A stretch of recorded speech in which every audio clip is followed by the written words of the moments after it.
Hola, ¿qué tal? Mi nombre es Cintia Flores y hoy te voy a platicar sobre los principios de conteo. Bueno, el conteo es un proceso de abstracción que nos lleva a otorgar un número cardinal como representación a un conjunto. Esto quiere decir que los números realmente están en nuestra mente. No conocemos a ningún número. A continuación te voy a explicar cada uno de los principios que lo integran. Correspondencia 1 a 1. Se trata de contar los objetos de una colección solo una vez cada objeto, estableciendo correspondencia entre el objeto y el número que corresponde en la secuencia numérica. Se da cuando contamos 1, 2, 3, señalando. También se da cuando contamos 1, 2, 3, desplazando el objeto, y también contando 1, 2, 3, transportándolo y colocándolo.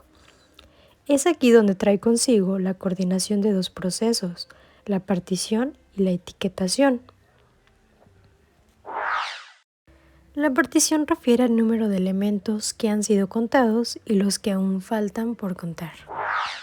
La etiquetación es cuando el niño asigna un número a cada objeto. Esta habilidad la comienzan a desarrollar a partir de los 2 años, pero cuando no es dominada suelen equivocarse. Por ejemplo, dejando sin contar algunos objetos o por el contrario, contándolos varias veces. Principio de orden estable. Se trata de repetir los nombres de los números siempre en el mismo orden. Si el niño cuenta 1, 2, 4, 7, o bien si repite números al contar, quiere decir que aún no consolida este principio. Por eso es importante que en casa tenga a la vista secuencia numérica muy bonitas, llamativas y divertidas. Que cante, juegue, salte y repita la secuencia numérica. Principio de cardinalidad. El último número nombrado es el que indica cuántos objetos tiene la colección. Por ejemplo, si al niño le preguntas cuántos son y él te responde, son 1, 2, 3. Y si le preguntas cuántos hay y él te dice, hay 1, 2, 3, entonces el niño aún no ha consolidado este principio. Principio de abstracción. Los objetos que cuenta no deben ser iguales. Este principio se da cuando el niño cuenta objetos diversos sin clasificarlos o hacer sus grupos según sus características físicas o cualidades. Si el niño los separa para contarlos, entonces aún no ha consolidado este principio. Principio de irrelevancia en el orden. El orden en que se cuentan los objetos no afecta el resultado y no determina la cantidad de elementos en la colección. Es decir, que se pueden contar los objetos acomodados en cualquier forma y ello no va a alterar el resultado del conteo. Concepto de Piaget sobre la comprensión de la noción de número. Él estableció 3 tipos de conocimiento. El primero, que es el físico.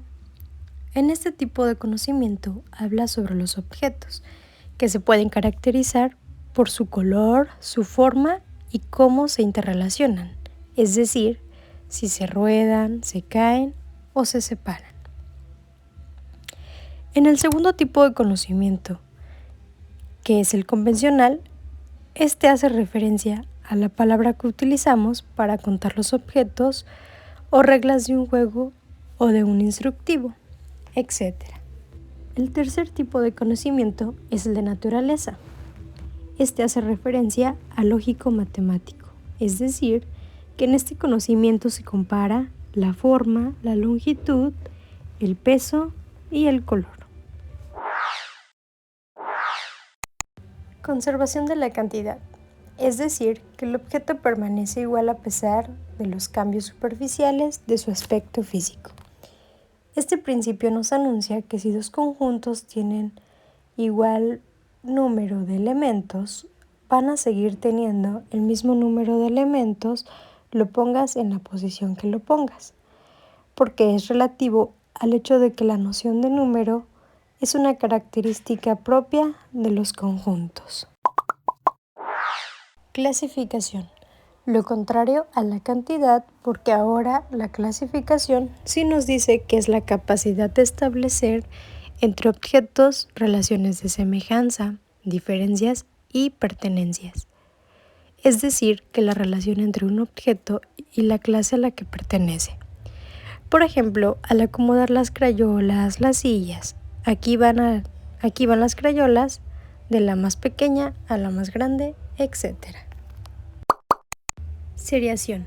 Es una operación lógica que a partir de un sistema de referencias permite establecer relaciones comparativas entre los elementos de un conjunto y ordenarlas según sus diferencias.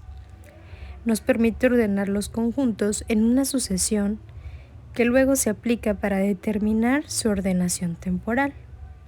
Nos permite percibir las diferencias que hay entre los objetos y ordenarlos ya sea de forma creciente o decreciente.